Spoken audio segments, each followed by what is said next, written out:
All right, so we're on to the next one. So, in the previous video, we talked about the Kali Yuga. We went over basically what the Kali Yuga kind of not really does to you, but what it's supposed to be. It's supposed to be a very materialistic age, it's a very earthly age. We have no connection to the divine. We are the body. A rock is a rock, a plant is a plant. Everything is just, it's as you see. It's everyone trusts their senses. We're very, it's the closest time will be to an animal, essentially. That is what that age is all about. It's all about materialism, and the religion is basically atheism. That's literally what it is. So now the next step is, okay, we're moving out of the Kali Yuga, we're going into the Dwarpa Yuga now, and it's called the Age of Energy. And the Age of Energy, obviously, as we can see, everyone is always focused on energy. It's focused on, obviously, I mean, look at the electrical cars, are a big focus. Solar is a big focus. There's kind of conversations about free energy. It seems like energy is the most important thing right now, especially involved in politics. So that's kind of, that's where that is. Now, today I want to talk about the zodiac influence, because the yugas are important. They're very, very important, but at the same time, they're very general. Like, they don't have a specific focus on us. Like, okay, obviously Kali Yuga, you have no connection to the divine. And then in the Dwarpa Yuga, and the further up you go, the more of a connection you have, just naturally. That's just what happens when you come in here. So that is a pretty important thing. But the most important thing to me is the zodiac influence, because every single age that we go into, and I'm going to give you a visual here, every age that we go into has a specific focus. So we're going into the Dwarpa Yuga. We're moving out of the current zodiac age, which is the age of Pisces, and the Yuga is the Kali Yuga. So we're moving out of both of those, and we're now moving into the Bronze Age, and we're moving into, when it comes to the zodiac, we're moving into the Age of Aquarius. Now, this is important because the Age of Aquarius, it sounds like a water sign, and if you look, I don't know if you can really see this here, but if you can kind of see here, the symbol is a man, and he has a vase, and he's pouring water. So you think, oh, it says aqua, that, it sounds like water, and you even have water being poured out. But really, this age is not a water age. It's actually an age of air, which is much different. Water and air are much different things. So air is characterized by a lot of different things. It's seen as obviously freedom being the most important thing. Like our symbol as Americans is an eagle, and the eagle is free because he can fly. He moves in the air. The air has always been seen as a symbol of freedom. It's seen as a time of creativity. It's seen as a time of expression. There's a lot of things that characterize air, but we're moving out of an earthly time where everything is all about the earth. It's about materialism. It's about gold. It's about money. It's all about earthly things. To now we're moving into airy things, which is an entirely different focus, obviously. And so we're what does that mean, right? So first thing I want to do is I want to tell you guys we need to go into the previous ages. These are the ages of Aries and Pisces and the effect that they have had on us. Now, if we look on this website, which is really good, because this website goes over the ages, it goes over, gives you a kind of a, is this exactly true? Probably not, but still it gives you something to kind of see and something to make sense of. Now, if you look here, they're talking about how in the Age of Taurus, which was previous to the Age of Aries, it was a very matriarchal and a feminine time. There was a lot of fertility cults. There was just a major focus on agriculture and survival, and obviously beauty. This was a time where you would see a lot of people. They had a lot of statues of naked women. I think it was that famous one with the breasts. It really was. There was a major time where there was a lot of these kind of matriarchal fertility cults, and they worship the goddess.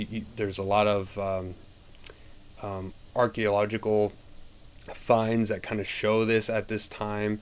And yeah, there was a lot of bull worship, which is the symbol of Taurus is a bull. So there was a lot of bull worship in general. I think you could see that in the Mycenaean people. Not only was there a lot of statues of these like almost naked women with snakes, but there was also a lot of bulls. That was around like a time where they talked about the Minotaur inside the labyrinth, and obviously there's a lot of bull deities that were worshipped by a certain group of people. So the bull is something that was very popular at that time. Usually this is a sign of the age being over. Is usually you'll see a lot of architecture of certain, like the bull being slain. It's kind of like it's dead now. And you could kind of see this too if you want to look at a lot of mythology. You'd probably see like the Minotaur being like kind of or the golden calf. A lot of these things, there's a lot of bull entities out there, but a lot of it would be seen as that, like that was the time in the age of Taurus. It was a lot of bull deities, a lot of focus on women being absolutely in charge. They were the ones giving people advice on things. I think a lot of it was spiritual at the time. I think you look at a lot of these women, like the not the prophet of Delphi, but things along those lines. I think that's where women had a lot of power, was from their spiritual abilities at that time. But and as we know, the age of Aries was very much characterized, and probably some people might have said started with Jason and the Argonauts, and they were trying to find the golden ram and all of that. I might be saying that wrong, but yeah, it had to do with a ram skin, and it was golden. I don't want to stop the video to look up what it was, but I think Jason and the Argonauts were kind of like the beginning of this, and it was the end of the age of Taurus. But as we know, the age of Aries, what does that sound like? Well, Aries was the god of war, and of course this age was very much characterized by, as it says here, this was like the beginning of the ego, the I am. And this is, again, a time where you see a lot of heroes, a lot of conquerors. It was a time of kings. It was a time of heroes. You see this with stories of like Hercules and, different Greek heroes, and, Genghis Khan, Julius Caesar. This was a time of like conquerors, and of course they're not all within this time, but we have to realize that even when it's over, the energy doesn't just stop. It's kind of like when you turn off an oven. Even if you turn it off, it's still going to be hot for a while, and so it's going to kind of proceed for a while. But yeah, this was a time of conquerors. This was a time of, and yeah, you look at the people who are at the head of it. And as we see here, there was a focus on the gods of war at the time.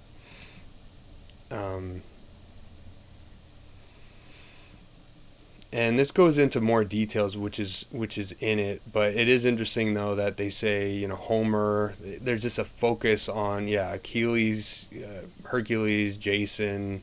The Golden Fleece, that's what it was. Who sought the Golden Fleece? Yeah, so the Golden Fleece, I mean, that was, I think, characterized like the time. That was probably the beginning of the age, was the Golden Fleece that brought it in. And then you had Theseus, who was the bull slayer. And then you had Odysseus and all these heroes, Alexander the Great. Basically all these warriors. It was all about war. It was all about conquering. It was all about, heroes. And that's what this whole time was really about. And yeah, they bring up, this guy as a type of kind of hero in a way. And interesting that we're talking about kind of rams, because, and I know a lot of people get pissed off by this, but this is a strange thing, is that this is guy, after he was done talking to his deity, when he came down from the mountaintop, he literally had horns. He had horns. I know people will say, "Oh, that's just a bad translation error or whatever," but that's pretty big. That's because you know what horns represents in that religion. But yeah, again, another hero. It was all about heroes and fighting, all this type of stuff. You guys could read this. I mean, it's all right here. It's a very interesting kind of show. Let's see, when are they? Okay, so now we're into the age of Pisces. Now, this is a time where a lot of people will say that the beginning of the age started with probably Jesus. His death, he was like the ultimate Piscean character. Just the idea of him giving, fish to people. And the symbol goes from a ram to now it's two fish swimming in opposite directions. Now, the age of Pisces is it's completely different than Aries. The focus on this is very much religion. I wouldn't say spirituality, but it's very much religious. As we know, the most famous people of the times would be Buddha, it would be Jesus, it would be people like Lao Tzu, it would be people, very religious figures. This is a time of starting religions. This is a time of basically religion. That's kind of the main thing at this time. And if you look at these times as well, yeah, there was still a focus on war, but it seemed to be more of now it's religious wars as opposed to just resource wars or glory wars as they were in the age of Aries. So yeah, so the energy is still going to affect the previous energy of the previous age is still going to affect this one. But as we know, a lot of it was a focus on religion now.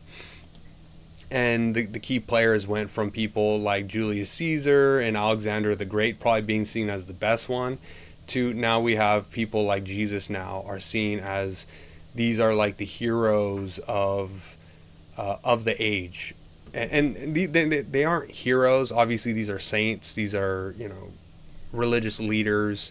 But these are the focus. The focus is on, okay, who are the people? These are the people. And what are they about? They are about religion. And in the previous age, it was about warriors and it was about conquering and conquest.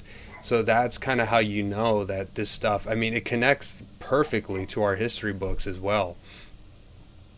So, as we know, the symbol is two fishes swimming in opposite directions. And, you get into all this. But for me, the main specifics are it's the age of Pisces. You look into what Pisces is about, and then you compare that to a history book, and then there it is. It's really that simple. But yeah, as we know, Taoism, Buddhism, the Zen stuff, all the different types of, the Abrahamic religions coming about. I think politics, especially the major effect we have now on politics, I think a lot of that has to do with the Age of Aquarius, but we're still in Pisces, so it's a focus on religion. We see Jesus and a lot of these guys as being the forefront. We can see this on the paper, that's what's going on. We know all this. So Christianity is probably the most important time or thing in this age because it's just so powerful. So the people in charge, I wouldn't be surprised if they had this knowledge, because the way they jumped on it and the way they took out their enemies so quickly by utilizing this energy, which is why this information is so important, is there it is. So we know who the heroes are. We know the focus of the age. Now we're going into the Age of Aquarius. Now, who are the heroes or the most important people, and what are they about? So, now, this stuff in general, the Age of Aquarius stuff, these are, maybe Age of Aquarius might be at its most powerful during this time, but it definitely has an effect. And as we know, the people who really talk about this tend to be New Age people. Now, New Age people, I'm not saying that they have all the answers or anything like that, but they are the people that talk about it. Now, when you think about the New Age people, they don't consider themselves religious. They consider themselves spiritual. So the difference between the two is that religion is like, okay, like this is my team. I'm going to join this team, and this team this is their book. This is what they do, and this is how they live their lives, that's, and they have certain things. Maybe they fast. Maybe, okay, you have to go to church. You have to get married. Whatever. They'll promote their stuff. Now the difference is with spirituality, it's different. It's like you could go somewhere and maybe one guy practices like Reiki, another guy is a Qigong dude, then you have another guy who's really into experimenting with psychedelics, then you have another guy who's into Hatha yoga. And so you could have all these people and they would all come together and they would all be, friends and stuff. But you see how they it's very free about it. This is very much a mystical, a very esoteric time, and it's different than religion. It's very spiritual. It's about different things, and something I missed out, which is really important, is in the age of Pisces. It's like it's considered the age of illusion, because Pisces is seen as illusions. So it's important to keep that in your back pocket, because if you think about the power that the media and religions and all these different groups had over people, a lot of it was using the power of illusion to control people. So when we go into the age of Aquarius, Aquarius is about the vase I showed you guys that they're pouring. It's about giving us knowledge. So we're breaking out of the illusions that the age of Pisces has controlled us with. We're breaking out of it, and now we're moving into different things. But as they say here, if you look at religions were a big focus, right? You have all these kind of religions, but nowadays it seems to be there's a big focus on more politics. Here tend to be the real major focus. You're not really having people. You still have a lot of extreme religious people out there, but it's really dying out. Now you're going to be having more people be more extremists when it comes to more politics type of stuff. Guys like this tend to be the ones that kind of inspire emotion, as opposed to people in the past who probably had the same amount of energy, different kind, of course, towards religious figures like the Buddha. But now you start having more. Now you got more these occult kind of spiritual leaders now, as opposed to in the past, which would have been religious figures. So yeah, now we're starting to see New Ageism, which again it's kind of a broad term. It doesn't specifically, they don't follow specific books. Maybe some of them do, but for the most part, there's no chains or anything along those lines. So they were kind of saying that Age of Aquarius, everyone's saying it's a utopia and all this golden age type stuff. It depends. It depends on who's in charge and if they know this stuff, and if they know what's going on and they allow certain things to happen. It could be something incredible. It could be, we're in the age of energy. We could have free energy for everybody. We could be putting a major focus on a lot of things that can help people, but depending on who's in charge is going to decide whether that's going to happen or really not. So he gets into other stuff, ego, problems and stuff like that. But really, like, what we have to understand is, like, the age of Aquarius is the age of freedom. It's the age of, I think I saw it. Was it in here? They said the age of brotherhood, which is very interesting, because it seems like in our current times, a lot of us tend to be, there's mass loneliness happening. So this could be the energy that's going to allow people to, hey, get out of your house, go outside, go meet some people. It's the age of brotherhood. It's the age of freedom, is what it represents. So